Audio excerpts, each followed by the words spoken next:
Welcome to the England Rugby Pod.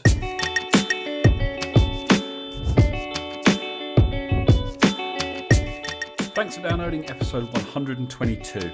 As the pod celebrates its 2-year anniversary, we celebrate England with a look at the all-time most capped 15. You're listening to the England Rugby Pod, the rugby podcast that believes England will win the World Cup in 2019. Hey guys, welcome back. A little bit later than planned, but we promised to bring you one a week, and it is still the week. So here we are, and I'm joined, of course, by Dan. Hi, mate. Hi, mate. I was in a good mood this morning, and then I was just listening to Brian Moore's podcast, and Maggie Alfonsi was on it, and Maggie Alfonsi was saying that she will still get messages saying, like, from people saying women have no right playing rugby and things. So I just wanted to say that if you're one of those people who believe that and you're listening to our podcast now, fuck off. We don't want you pricks listening to our podcast. Actually, I'm going to take it a step further. Don't ever watch a game of rugby again. The game we all love is too good for you. So just piss off and go and live in your cave, wherever it may be. Other than that, mate, I'm all good. How are you? Yeah, not too bad. I'm going to move on from that. Look, before I do, I've just said I'm going to move on. I'm not going to move on just yet. Obviously, people are going to have ridiculous opinions and they're going to say stupid things. People are going to troll her. I imagine these days, those sorts of messages she's talking about, it's obviously on Twitter. Half the time it's trolls. We had it the other day from someone who commented, they had a clearly fake name. They didn't have a picture of themselves as their profile photo. Looking back through their account, every single post that they put, every single reply they have is all aimed at getting people to react. And some of the comments are so obviously intentionally kind of designed to kind of make people angry. It's purely a sort of a case of trying to get people to say the sorts of things that you've just said, my friend. So you've fallen into the trap, I fear. I have fallen into a trap, and I'm going to change my tune. In which case, if you're one of those people, I'm sorry that your life is that bad. I hope you get the help you need. Much better. That's more like it. A bit more PC. Anyway, I don't think that the vast majority of rugby fans, whether they're interested in watching the women's game or not, that's entirely up to them. But I don't think any of them think that women have no right to play rugby. It's available to anybody, and that's what's great about it. And it's one that we will continue to watch and support, and we'll do our best to try and share news of the ladies' game as well. But we are here for one purpose and one purpose only, and that is to follow the boys on their way to winning the World Cup at the end of this year. And some people may say that that's looking less and less likely, but not us. Oh no. Not us at all. So let's move swiftly on. We've got a few different things to get through this week. Obviously, it's not quite so structured in these games that come in.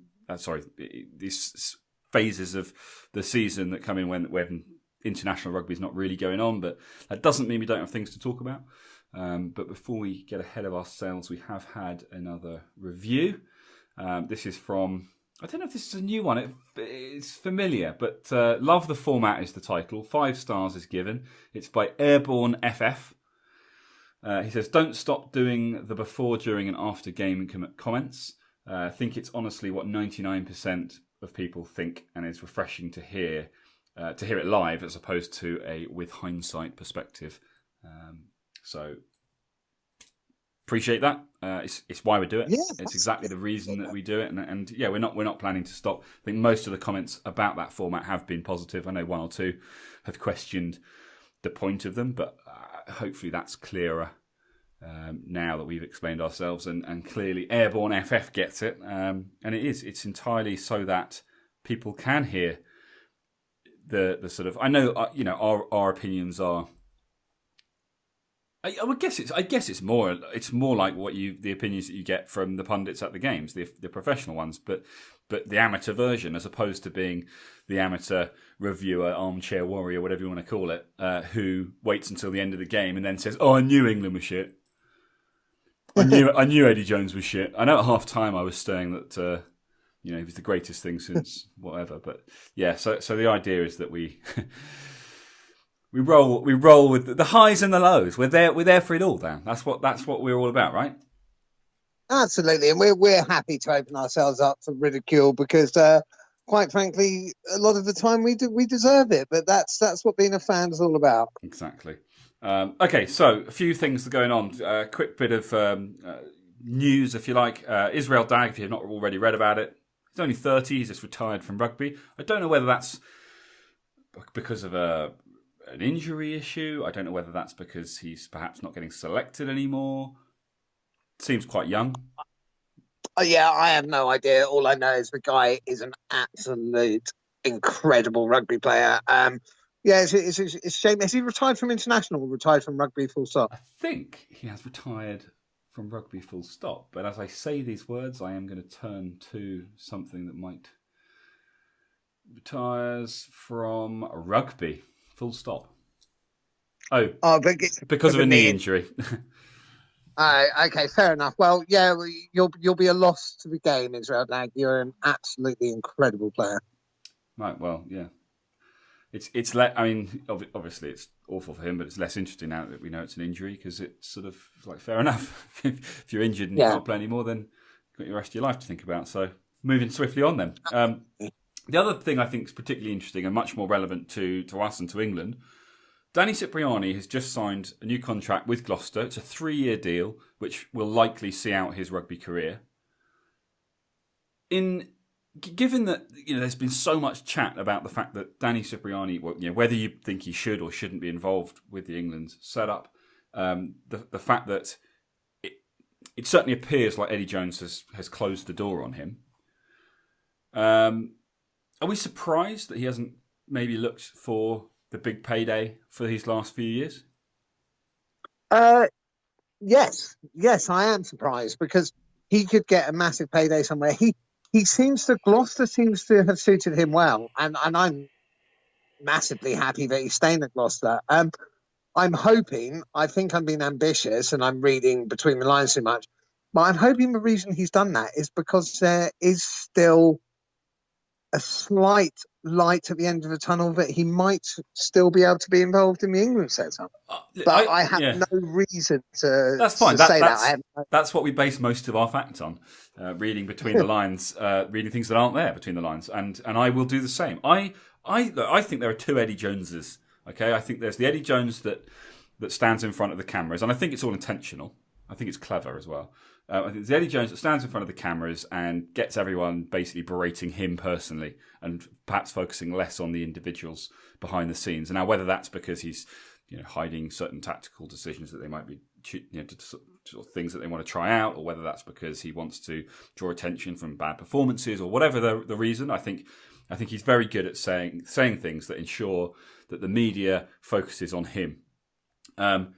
I think there's another Eddie Jones behind the scenes that's quite frank and and speaks to these players and explains the situation. And I think Danny Cipriani has probably been told, yes, of course there's opportunities. The door is never closed, and here's what I need from you. Here's what I'm not getting. Because I feel like Danny, and maybe that's me just remembering the Danny Cipriani of old, but I feel like something would have come out. Like all these players, how has there been no criticism of Eddie Jones from these players who have supposedly had the door shut on them? I know, it's not professional or anything else, but in the world that we live in now, with social media as it is, people talk to their mates end up tweeting stuff. Someone is going to have said, Don Armand, someone's going to have said, somehow that Eddie Jones has told Don Armand he'll never play for England because he's blood. It would have come out if that was the case. I'm not sure that is how things are behind the scenes with Eddie Jones. So that's a fact I'm choosing to read from between the lines as well. Mate, I think that's a really good point. I've never thought about it that way, but that's so true because there have been players like you say, Don Armand, Danny Cipriani, Alex Good, who you'd say really should have had more England opportunities under Eddie Jones and haven't. And not one of them has Maybe it is for media training. We don't know, but yeah, like you're saying, there hasn't been any negativity. But towards Eddie family Jones. and friends of friends, and Yeah. it's somewhere along the line. So, like, if these guys are going, I'm getting mugged off by Eddie Jones. They're going to tell somebody that that's how they feel, and that somebody is going to tell somebody, and it's going to end up coming out in social media. I have a source that's close to them that has said that he thinks this, and it hasn't happened like that. So I genuinely just think that the media has kind of created this whirlwind of Eddie Jones doesn't know what he's doing, and he's you see these people saying that he's great at the start and he knows how to find young talent, but he pushes them too hard, and ultimately they implode. And it's all just media hype. And unfortunately, with fake news and clickbait and everything else that there is now, people just will say whatever they want. People will they'll just read between the lines. They'll read whatever they want from between the lines. And I'm fed up of it. That's very astute of you there, young Andrew. But yeah, so I think it's quite interesting, quite telling that Cipriani has chosen. I mean, look, it may just be that he really likes it in Gloucester, and he's met somebody and wants to settle down, and who knows? I think that if he believed that the door was completely shut, he would go to France and earn 2 or 3 times the money for 3 years, and then come back and enjoy the rest of his life. Therefore, I'm not convinced the door is shut. And I guess the on the flip side, because we're all about trying to look at all the different angles, he knows that Eddie Jones is effectively, finished as the big boss after the World Cup. Even though he probably won't make it to another World Cup, or that he might just, is he thinking, do you know what, I fancy a couple of years with England, and if I have to wait until after Eddie Jones is finished, then I'll wait until Eddie Jones is finished? Not that guarantees it that he gets in, because he'll still likely be competing with Owen Farrell, but I'm just devil's advocate. It's a possibility. Who knows? I think it is a possibility. There is the other possibility that's less interesting, but maybe he's just that sounds like one really for you, enjoying his time. yeah, exactly. Yeah, maybe he's just really enjoying his time living in Cheltenham, playing for Gloucester, and just enjoying himself, and decided that that's where he wants his life to be. But either way, let's hope that he's still in the running, because I still want to see a Danny Cipriani involved in an England squad. Yeah, and the way he's playing, I think he's earned it. It's a tough one, isn't it? Because it's how do you go about doing it? For me, Owen Farrell is first choice 10. So therefore, Danny Cipriani is on the bench. And I feel like George Ford is, well, I suppose, you can't argue with the position that Leicester are in, and therefore, George Ford's influence on that. And maybe that is a reason to say, should someone else be given a shot? Yeah, maybe. But George Ford, personally, I think has been playing very well. I don't think George Ford deserves to be dropped, but I think Danny Cipriani deserves to be picked ahead. I mean, that's the same thing. There's a lot of fence sitting going on there. I was just trying to make it, rose tints. Almost. Yeah. Moving on then, talking about Owen Farrell. He's a dad to son Tommy. Congratulations. How long before he's in an England shirt? Well, I was going to say, do you think this World Cup will be too soon? I suspect maybe just. Maybe I wouldn't put it past Eddie to give him a try out, but. What do you reckon? I would bet. I'm not going to, because I don't have the patience to wait. But I would bet 20 quid on Tommy Farrell playing for England one day. I mean, yeah, I think that would be a pretty good bet. I'm sure that you can probably can do it. I'm sure you can place that bet somewhere. I have no idea where, but they did all that with the Beckhams, didn't they? When they had their kids, they started taking bets on whether they play football, and none of them will, because they're all too interested in being social media celebrities.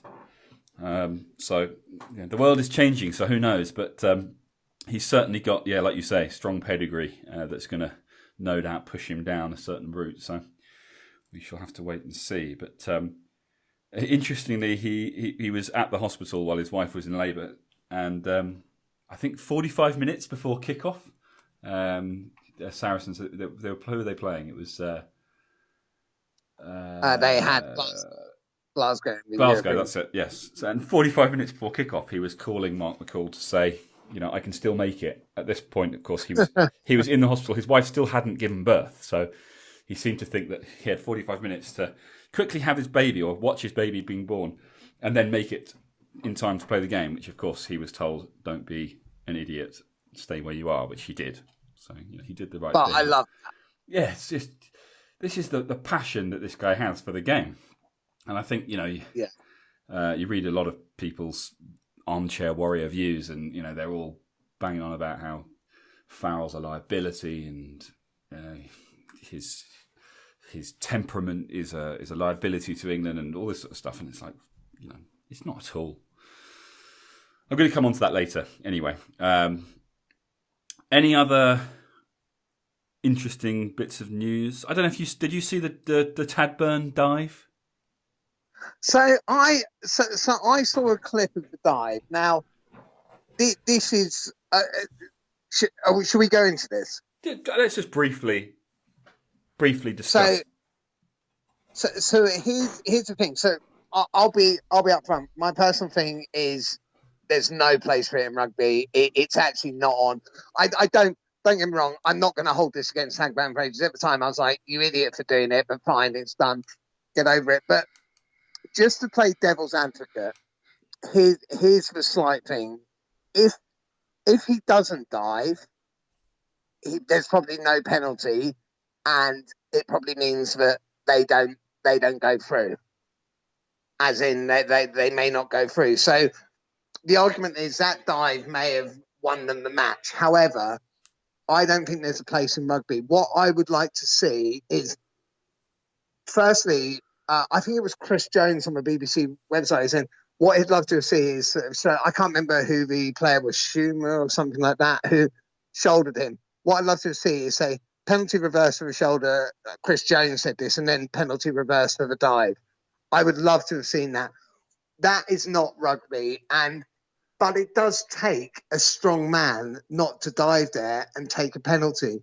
But I think, and this might be, I think it is then up to the the video referee and things to look at things like that and then call the ref and say, actually, there was a shoulder thrown in.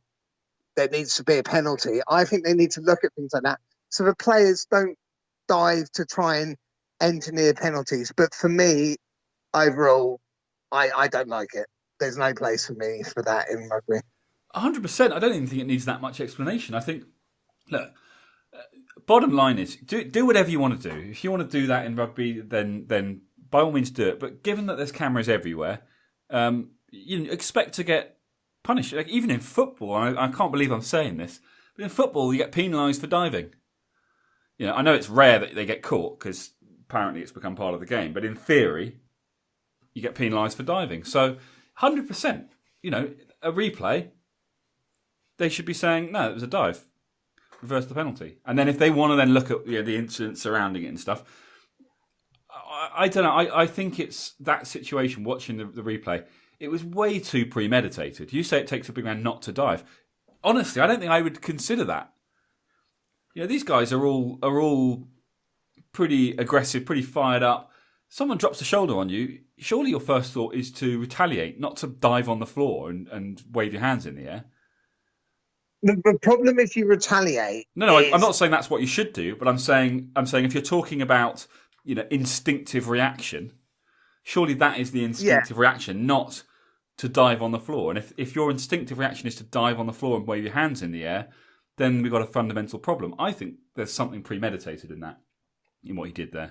So what I wouldn't have minded is if he'd got the person who'd just been like, oh, for God's sake, throw his arms in the air, and just like, for God's sake, ref, like, come on. I don't think that's wrong because do an Alan Winch Jones on him. Yeah, I don't mind that. I genuinely don't mind that because it was it was a bit of a stupid thing to do. But to dive and go down like that, yeah, that's not for me. Agreed. No place for it in the game. It needs to be dealt with. And we've seen. To be fair, look, these kinds of incidents in rugby are pretty rare. We have seen them dealt with well. Nigel Owens was pretty good. I think it was against Stuart Hogg a few years back in the Six Nations, where he actually told him, "You dived. This isn't football. If you want to do stuff like that, you can get off the pitch and go and find a different game." And that's the kind of reaction we want from the referees. He's such a legend. Huh? He's such a legend. Oh yeah, Nigel Owens. He is. So yeah. All right, we'll move on from that one. Final, we've got obviously some bigger points to get on with in a moment. But any other news? I think I was going to bring up the World League and talk about that. I think there's probably more of an episode in that. It's quite a big thing. Yeah, I think so. No, I don't really know enough about it yet. I don't really know enough about, because I know it's changed a couple of times about how the format would be. I think I'd like to know a bit more about what's going on, what exactly they have planned before we delve into it. Yeah, going in, we can be fairly dumb at the best of times. Let's at least be done with one of us can, good information. For sure. Yeah, sounds good, mate. Let's commit to doing this at some point. So we'll come back to that one. So I guess the last things is just we talked in the last episode about some pretty big games coming up for the bottom of the table, and specifically for Leicester. So Dan, what are the games this weekend? I think we've got Saracens against Newcastle, right? So that's a big one I say it's a big one for Newcastle. Realistically, that's Newcastle not getting points. So losing bonus points, try bonus points would be nice, but I know every team targets a win, but you got to put your monies on Saracens there, right? I would struggle to see it's at the Allianz. I would struggle to see Saracens losing that for sure. I struggle to see Newcastle getting a point out of that. Then Leicester against Exeter. Again, it's at Leicester. Leicester have to target a point. I think Leicester have to try and target a point. Exeter, I again would imagine will win that one. Yeah, that would be my bet. Bath Bristol. Derby. Bath Bristol, it's at the Rec, but Bristol could get something out of that and should be targeting something out of that, potentially even a win. And if they win, I think they put themselves in a very strong position. And the big one of the weekend, and I think because we both said we felt like looking at the table and the fixtures coming up that Worcester were perhaps, even though they aren't dead last, in the weakest position. They've got a pretty big game because it's against Wasps, who we haven't really included in our bottom of the table group, but they're 1 point ahead of Bristol, right? So they're 1 point ahead of Bristol, and so this game is huge. If Worcester pull off a win against Wasps' final 4 matches are against Saracens, Exeter, Quins, and Gloucester, the top 4. So that could be Wasps in quite a precarious situation. Wasps need to win this. It's at home. It's at the Rico Arena. So Wasps really want to try and get the win here. If Worcester win this, Wasps are fighting for their lives. If Wasps win it, I think they might have done enough. So what you're saying is the wood one to watch is Wasps against Worcester. Worcester is the wood one to watch for sure. I love it. You like that? Awesome. Okay, well, we will obviously report back on these games and how that affects the table in our next episode. But they're the ones to keep an eye out for, guys, if you're interested in how this Premiership season is going to pan out and whether or not a giant will go down. Right, Dan, I'm going to turn it over to you now because the main feature of this episode, although we have gone on a bit already, is obviously, as promised, a all-time most capped team or something like that, isn't it? England's most capped 15. So this is basically a celebration of England rugby and England rugby players who have the most caps for each position. And we just thought there's been a bit of negativity around England at the moment. I guess the way the Six Nations finished, But we just wanted to look back and celebrate some of the players who have served as well as our international representatives and done a fine job. So we put together the England's most capped 15 by position, which is mate, do you know what? I really enjoyed doing this. This was quite good fun to look into. So glad to hear that, mate. Yeah, I mean, I had to do it at the 11th hour because somebody was too busy, but so be it. Damn. I hate it when a job gets in the way of a podcast. Yeah, as you're putting on Facebook pictures of you out on the piss and stuff, but whatever. I wish I could remember what it was like to go out on the piss. But it's, mate, it's quite an interesting team. It's a very modern team, which is, I guess, to be expected, like we said, with regards to like the amount of rugby they play these days compared to last. But what I'll do is I'll go through the team and then we can maybe look back on it, a bit at the end, or would you rather sort of comment it as it comes up? Let's just. I'm feeling a bit freestyle. Let's see what happens. Freestyle, see what happens. Okay, so number 1, loose head prop, because the man can play any position. And England's most capped player of all time with 114 caps is Jason Leonard. I mean, you can't really argue with that number of caps, can you? Mate, you can't argue. So I think I said this before. Part of a World Cup winning squad at age 90. Mate, exactly. And when I think I told you when we were in Vegas for Tim Stagg and flew to LA, and Rick and I were flying back from LA and saw Jason Leonard, I genuinely was starstruck. Like, I saw him in the queue to the plane. I was such a nose. I was like, "Oh, can I shake your hand, please, sir?" Yeah. And he was really cool. He was really nice. I'm like, "You're amazing. I love you." Why did you put on such a ridiculous voice? Oh, mate, I couldn't help it. Starstruck, absolutely starstruck. England rugby legend. I was just I've never been starstruck before. Not that I hang out with a load of celebrities or anything, but. No, I've never been that starstruck. And then we sat pretty much next to him on the plane. Nice. And I was like, oh my God, the guy thinks I'm a bellend. But luckily he decided to enjoy the wine that was the fine wine that was offered on the Virgin flight, I believe. Nice. And how caps you said was 115, did you say? 114, England's most capped ever player. 114 caps. Nice. So that's a good start. That's a good start. At hooker is with 97 caps is Dylan Hartley. Dylan Hartley. I mean, that's impressive, isn't it? That's really impressive, yeah. And you'd think that he would probably join the 100 club, assuming he's fit for the World Cup. I believe I heard somewhere, and I can't guarantee this. I believe Owen Farrell has been named as captain for the World Cup, though. So I heard someone say that. I can't 100% guarantee that. But if that's the case, then maybe there's no guarantee that Dylan Hartley will go. But either way, he's 97 caps and England's most capped hooker, I think, by some way. The next in line is Brian Moore. Yeah. He was 80 odd, wasn't he? Brian Moore? No, but so I've got the thing. So the thing I've got up here is by starts. So Dylan Hartley, I can't remember how many caps he got overall, but I don't know how many Brian Moore got overall. But it was less. I remember when we did the Dylan Hartley episode back when we used to do player profiles. I remember talking even then about Dylan Hartley being the most capped England hooker of all time, or coming up on that record.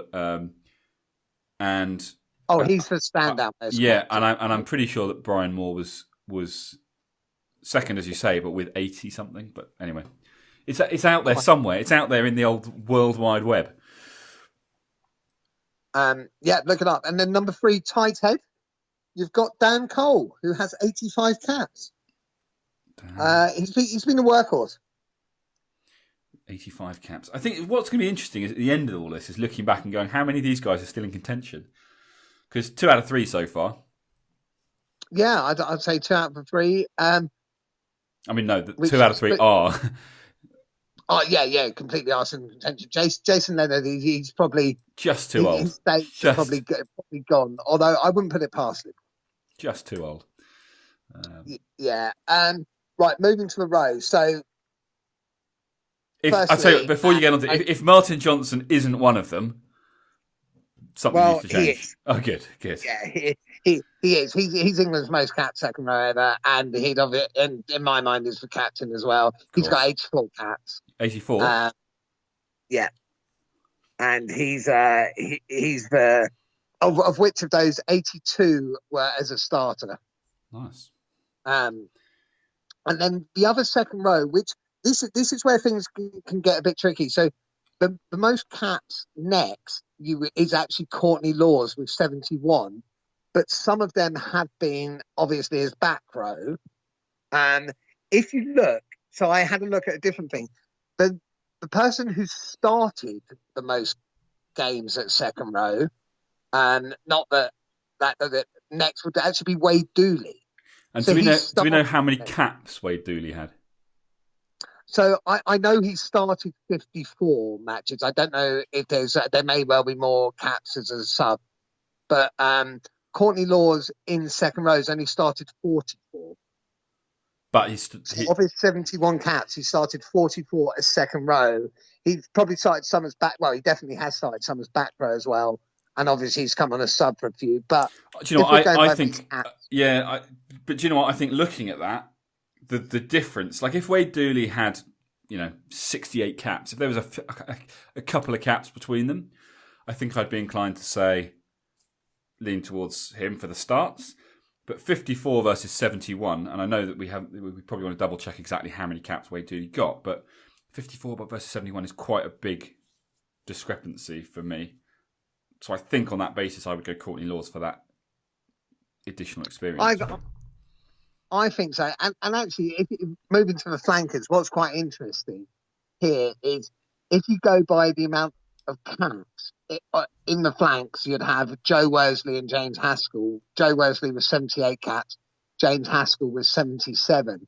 However, if you went by who started the most matches at flankers, you would have Chris Robshaw and Neil Back, which is I found that quite interesting actually. So Joe Worsley and James Haskell have the most caps and deservedly are in there for their place, but Neil Back and Chris Robshaw had started the most matches in the back row. And what were the cap numbers for Worsley and Haskell? So Worsley has 78 caps. Yeah. But as a substitute, he was a substitute 27 times. So, that's 51. Whereas if you look at so Chris Robshaw has 66 caps as a starter, and Neil Back has 63 caps as a starter in the back row. And Haskell has 77 caps overall. How many of them are as a sub compared to I'm not entirely sure actually. Interesting. Okay. Let's come back to that because that's a tighter call in terms of the numbers. I mean, I suppose. Well, if you look at them. We're going for caps. I think you've got to go Worsley and Haskell because that's fair enough. But yeah, interesting to see what you were saying about Robshaw and Back and the difference. But yeah, okay, fine. So Joe Worsley and James Haskell on the flanks, and at number 8, Delalio. Of course. And Delalio's got the most starts by a mile and most caps by a mile. He has 85 caps, which is a common theme in this team. There are 1, 2. Let me check. 1, 2, 3, 4 people on 85 caps, which is quite interesting. Fascinating. Yes, I thought so. So Delalio 8 with 85 caps. So our scrum for England's most cap 15: Jason Leonard, Dylan Hartley, Dan Cole, Martin Johnson, Courtney Laws, Joe Worsley, James Haskell, and Lawrence Delalio. It's not a bad pack. It wouldn't be. I don't mean that'd be your all-time 15 or your recent all-time 15, but that's not a bad team. But it's not. This is not about picking an all-time 15, is it? This is about looking at what does a most cap 15 look like compared to what we might class as an all-time. Yeah, exactly. And I quite like this. And these players who played, they deserve recognition for just their service to England rugby as a whole. Absolutely, sir. Scrum half, which is fairly recent. Ben Youngs is the most capped scrum half, Yes, again with 85 caps. Became that literally against Scotland, wasn't it? Taking over from I Danny believe Care. it was. Yeah. He's 85 as well, yeah? Yeah, so he's got 85 caps overall. I And think he's Danny also Care's on 84. The two of them have been. I mean, that's what's I Yeah. think particularly interesting. Well, I suppose you've always got two scrum halves, but you didn't used to have the scrum half getting subbed.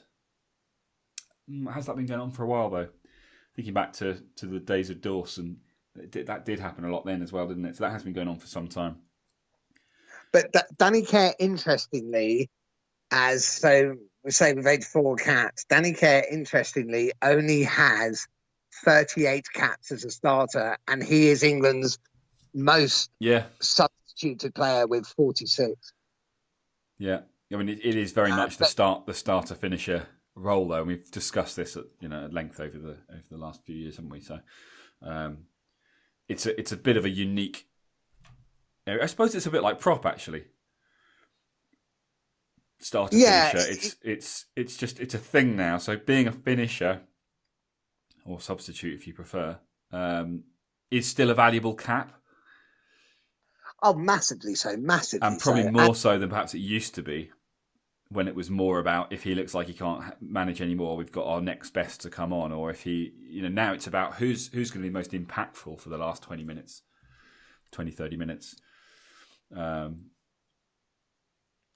So yeah, and I think it's been very unique with regards to we've had two people who, in my mind, over the years have been very similar in quality. It's just a case of, like you say, who's most impactful starting compared to most impactful finishing. I don't think it's always been, but at the moment, Ben Youngs, possibly overall, is probably the best scrum half in Britain. Possibly, probably. Possibly, probably. And Danny Care's pulling a bit out of flavour, but there were times probably, where, possibly the best replacement. Exactly, probably, possibly. Allegedly, the best. Okay. Should we move on to fly half? Fly half, in my opinion, the finest man to there is ever only one. Start. Johnny Wilkinson.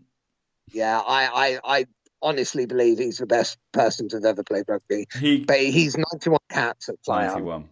And what's Owen Farrell on at the moment? So Owen Farrell, I don't know how many caps, but don't forget he's played loads at centre. He's only started 33 matches as fly half. George Ford has started more matches at fly half than Owen Farrell. Yes. But like you say, this is about total caps. And yeah. But yeah, Owen Farrell isn't quite... No, not there yet. I was thinking more about, is he going to overtake Johnny Wilkinson? I think almost definitely, isn't he? Owen Farrell's going to be 100, man. Like he's got another World Cup in him at least. And if he's already in the late 70s, I couldn't see him not passing the 100 mark. I don't think he'd allow it. He's going to keep playing until he's literally dragged off, kicking and screaming. Yeah, exactly, and I'm sure he will. So I'll move to the centres now. The centres were interesting. I'm not sure that you'd necessarily put these two together as the best centre combination because of their play, but it was Will Carling and Mike Tindall. Will Carling with 72 caps and Mike Tindall with 75 caps. Both brilliant players, but whether they complemented each other sort of perfectly to play together, maybe they would have. Who knows? Yeah. But different game. But yeah, both deservedly so. Will Carling has 72 caps, and every cap he started. Wow. So well done, Will Carling. I think that also speaks, not to take anything away from him, but that also speaks to the way the game's changed, doesn't it? Yeah, I think so. For sure.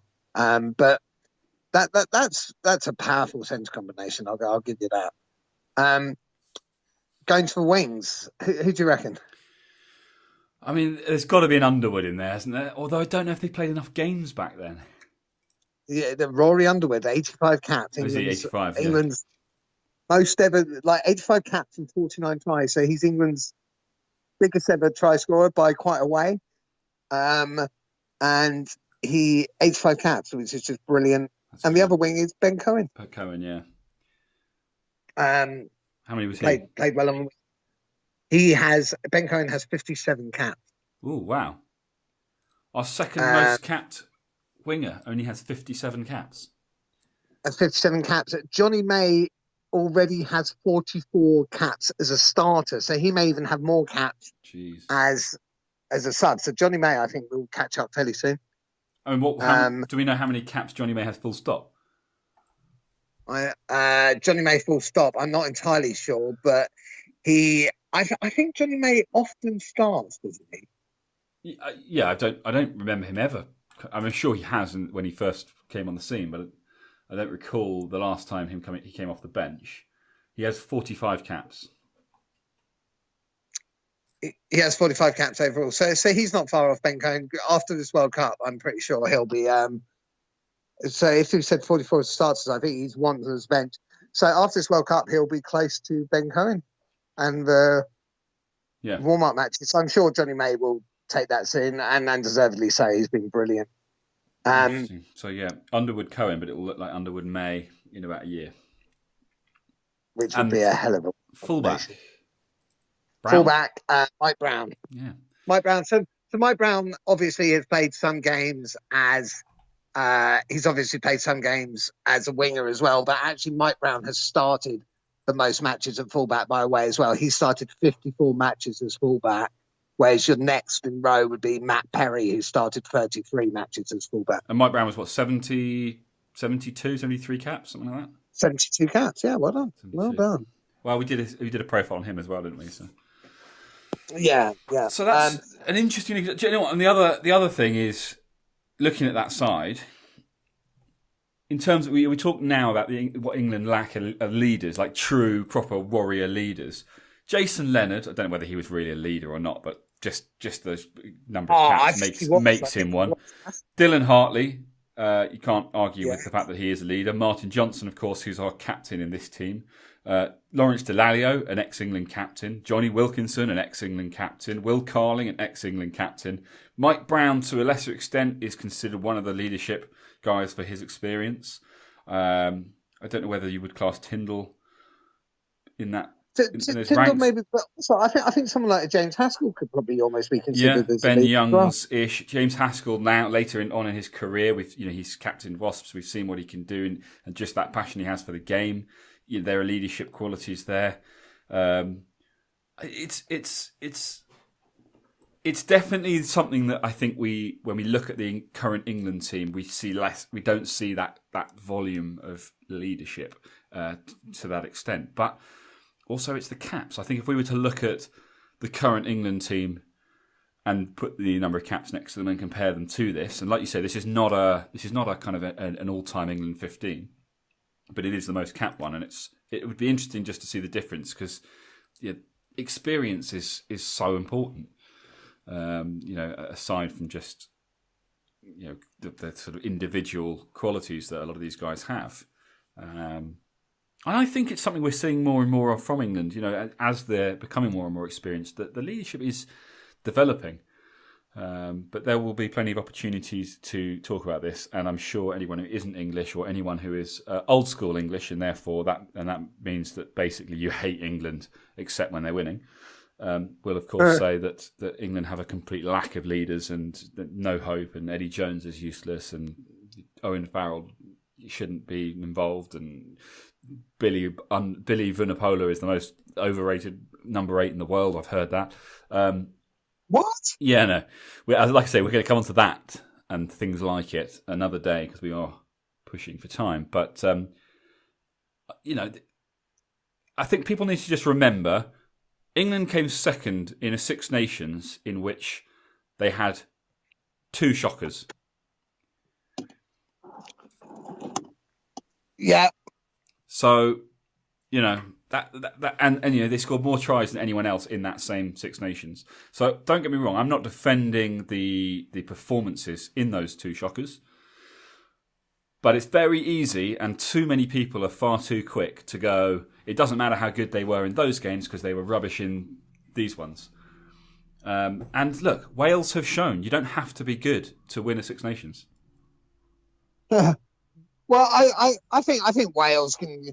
claim to be reasonably good. I don't want to say they're not good. I think that's harsh, but Okay, you can play poorly throughout the entire Six Nations and still win it.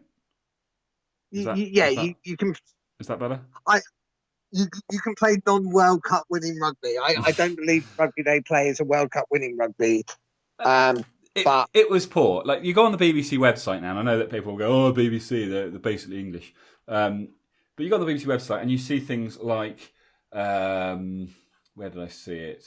Something. Obviously, it's now gone. Of course, they've refreshed the page. It was something like, "Why are no Welsh teams left in Europe," or something like that. And the answer is simple: because Wales are not very good at the moment. And I know that people will be like, "What the hell are you talking about? They were amazing. They won a Grand Slam, blah blah blah." And you know, they did, but they didn't have a decent performance until their last game. They were good against Ireland. They were good against Ireland, you know. But you know, we say of Scotland every year, and you know, this one and last one, that they've got one good game in them. We say of France that they've got one good game in them. Is that how we should look at Wales now? They've got one good game in them.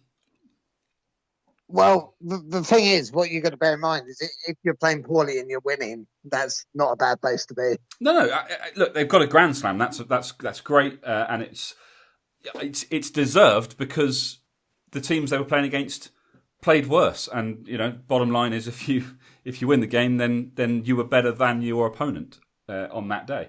And I'm not arguing that fact. But you don't want that to be a legacy. I had a successful career playing for a team in which we never really played very well, but we always managed to play against teams that were playing worse than us on the day.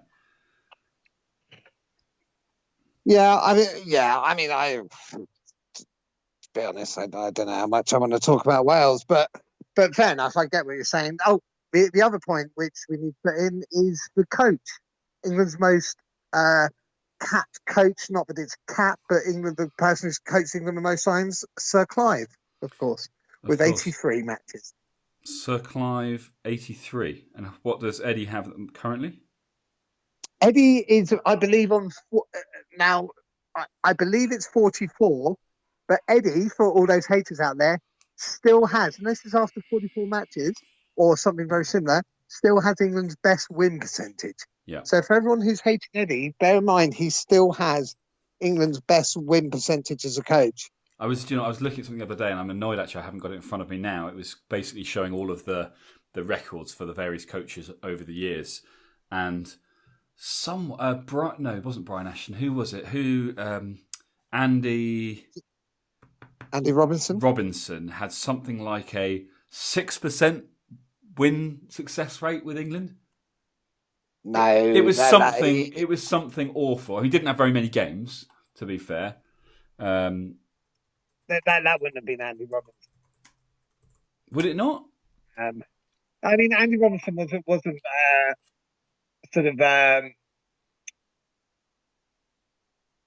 wasn't like a great. So he didn't have a great reign, but he wasn't that bad. Well, I'm going to look it up. There's somewhere, it's probably ESPN. They usually have all the juicy stats. So I'm going to try and find out in time for a future episode and find out exactly how they all stack up. But obviously, you know, you remember the big wins, and nothing was bigger than 2003.